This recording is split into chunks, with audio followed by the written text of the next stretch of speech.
So I'm inside of our kitchen here. I put a GoPro up here. The audio quality will not be the best, but I thought I would show you a traditional German recipe that I learned from my mom, who learned it from my grandma. This is a very common dish in Germany, but I think with small variations among the different regions and housewives. And we will start by boiling some potatoes. In this case, we peeled them. This dish traditionally you would do with peeled potatoes, even though you would actually boil them with the peel and then peel them afterwards. We do it this way right now because the skin was quite dirty and we have a drought. Our well is out of water pretty much, so we have to use very, very little water, and this way when we peel them we get rid of the dirty skin.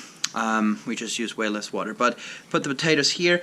The peel we will boil here right next to it, actually for our chickens. So we'll just start these, put a lid on them, and wait till they're boiled. While the potatoes are boiling here, I will let them boil about 18 minutes so they don't get all the way soft. I will actually use one of our homemade cutting boards out of oak to cut up the sausages already and the onion. And you want a super sharp knife, like you saw earlier in the video. We sharpened it on our Tormek. So here you have the sausages, and you just cut them in small pieces. Now this knife is extremely sharp, and you can tell because the sausage is so fresh. We just made it yesterday. We smoked it last night and the day before. Excuse me, last night and this morning, and it's very soft. Yet the knife cuts through it really well, which is nice. We've always had problems with dull knives. This works really well. So just want to cut them in slices, and you know how much, it really depends on the size of your family, obviously, or how much you want to make, how many leftovers. It's really a joy to work with such good basic food. Now this sausage is important for you to remember that it has pickling salt in it. You can tell because it's so red. Whenever you have pickling salt, it's the same with bacon. It's the same with most Swedish hot dogs as well. You don't really want to fry them hot. So German sausages for barbecuing, they actually have no pickling salt in them, and that's one reason personally why I don't like hot dogs for barbecuing that have pickling salt in them, these red kinds, because they are very unhealthy when they get too warm. So you want to be very careful frying these now. You do it over medium to medium low heat, just so that they get a little bit of a nice flavor to it on the outside. Then you use also onions with it, and the onions is the same there. They just need to get a little soft. You will fry onions with this. So we're going to do a big casserole dish. We are 6 people in our family, and we want to have leftovers as well. So this is going to be quite the amount of sausages here. You see that it's a lot that I'm cutting up. You could do it with less. This would already be plenty, but you saw when we made the sausages we got a couple ones that just turned out smaller. So we'll just use that. Now you want to use some onions, and for this particular meal I don't cut it into small sizes. Actually I pretty much just cut it into rings, and usually I cut onion into small pieces. When I work with onions, especially peeling onions, I really like to use my old knife from my grandmother. Just an amazing knife to peel onions with. because it's so easy to just handle here with your with one hand and your thumb. Like it much more than the big knives. Yeah, so like I said, I'll just cut it in halves, and then basically, you know, you could do rings, or you could just do these kind of strips of onion. And this meal, you really use a lot of onion, so I'm gonna go ahead and do a couple more. If you're watching this and you're not familiar with our channel and really what we're trying to promote, or you're in the city, I just want to remind you that I really try to promote to buy the food directly from the farmer. This year is the first year in forever that we didn't grow our own onions and we didn't grow our own potatoes. Don't want to go into the reasons right now, but we bought these from other farmers directly that you could say you know, have been selling to the same customers with us at these Rico rings, and we went to them this time and we know them and we bought from them directly. So we have an onion supply and a potato supply for the entire winter, even though we didn't grow them ourselves. And I would just encourage you to do similar things. It has really helped the farmers when we order you know, 100 kilos of onions, and it helps your wallet as well because it's cheaper. Okay, so we just have this here. By the way, this is a sausage that is pickled and cold smoked, like I said earlier in the video, and that means it's not raw in that sense, and you could just air dry it right now and it would still be good, but you can also just eat it like this. So of course I had the little pot boil over here. This is not the perfect kitchen YouTube channel or anything. No kitchen ever looks like those kitchens. But anyway, what I'm doing now is I'm just gonna move this pot over here to have the potatoes continue boiling. They're not quite done yet, so that I can put this pan right here and start warming it up. I like to heat it up on medium-high heat, just for about, you know, 4 or 5 minutes, just to really get it warm, and then things won't stick to it. You know, it's really even more important than grease or heat would be that you heat it up the right way.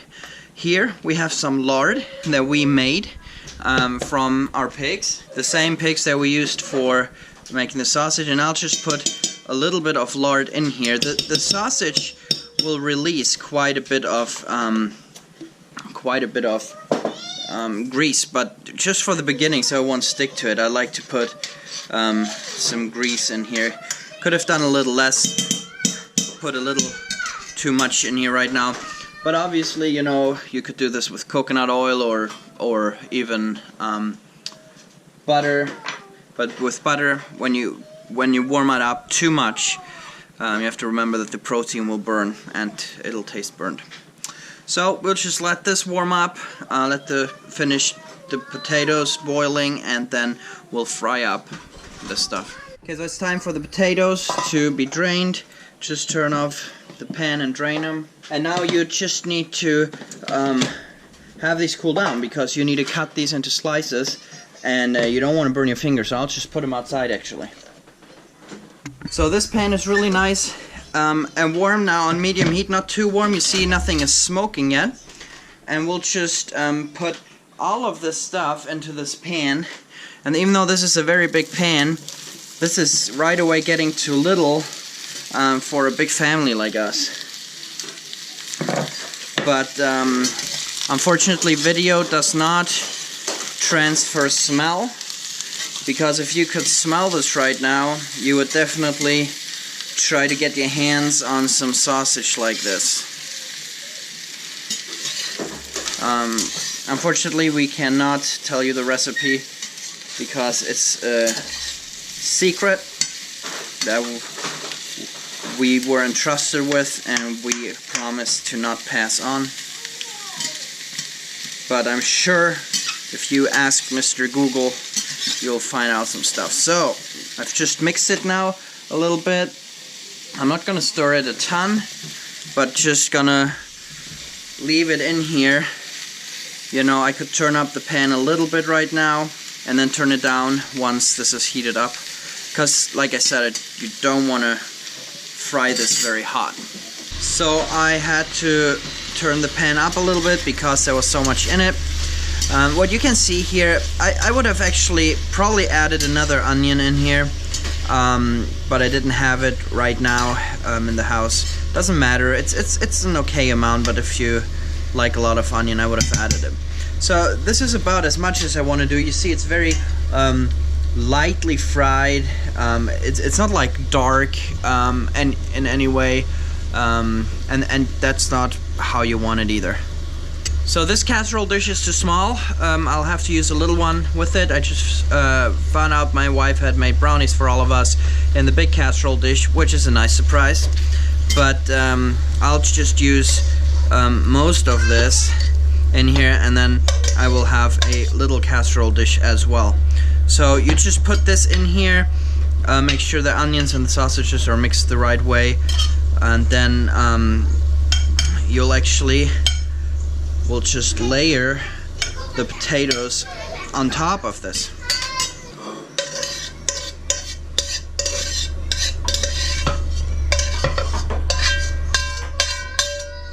Okay, so the potatoes just cooled down outside. I hope they're cold enough for me to touch. Yep. And so what I will do now is I will just take them, and with my favorite little kitchen knife here, I will cut them into these slices and just put them over the casserole. That's all that we are doing here, covering basically the sausage with this. Now, as you noticed already, with the sausage, with these potatoes, with the cream we will be adding here in a little bit, this is not the you know, watch how you eat, you know, when it comes to low carb or less fat or what have you, but this is a very much you know, German Hausfrau food, if I want to put it this way, like many of Grandma's recipe. It's made with what has been available for these generations locally, what they grew themselves. They didn't have you know, oils that they bought anywhere. They raised some pigs and they grew some potatoes, and that's what they had done. So that's what we do here on the farm as well. We want to live off of the food that we can raise ourselves, or that can be grown locally at least. Okay, so here we have 2 casserole dishes now. So what we're gonna do now is we're gonna add some salt and pepper on these, just here on top. You do not have to mix this in, because once we have done this, we will pour cream over this, and the salt and pepper will run down the few layers of potatoes. And remember, the sausage is already obviously pre-seasoned in the meat, so it's also important that you need the salt and pepper there. But the cream will wash it and all blend it together. I like a bunch of fresh ground black pepper. I really like sea salt, but now that the oceans are getting so dirty, we actually use Himalaya salt. So put this all over here.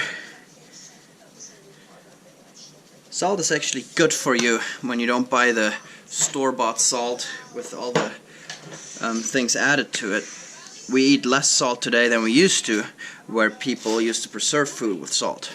So we have this. Next thing is we want to take some cream, and you pour this over here. This is going to make an absolutely delicious sauce. Last thing you want to do now is take some nice cheese and grate it over this. I like to use a little bit of a stronger cheese, just because whenever you melt the cheese, you know, it seems like a cheese that's already mild. You won't taste any of it once you have grated it. So I'm actually going to go ahead and grate the cheese right here on the stove, so that I can then spread it by hand, controlled, over this casserole dish. And again, it really is preference how much cheese you want to use. I just really like to cover the entire area here, so that I don't see the potatoes anymore, but I don't want to use a crazy thick layer of cheese. And this will make it very, very nice. The cheese is going to be brown on top, the cream is going to be bubbling inside of this, and all the farm kids and heavy working people, whether it's in the household or out on the farm, are gonna love this meal. Do the same one with this. Now, this is a good way, if you don't have a big casserole dish, you know, you'll actually have some, you could make this for tonight and have this for tomorrow for lunch when the kids are in school, or something like that. So this is one of the meals that we occasionally we'll make here when we have the sausage. The sausage we don't have all the time. We made about 200 of these, and we split them up between 4 families. And it's actually not that many meals that this will be for each family. So we will have a few meals of this, and we try to use this up within half a year, because the pork will start to taste a bit funny once you are once you go longer than that. So here you have it. All you have to do now is put it in the oven and wait till the cheese is nice and brown and melted, and until the cream is bubbling, and you're all ready to go and you have a delicious dinner.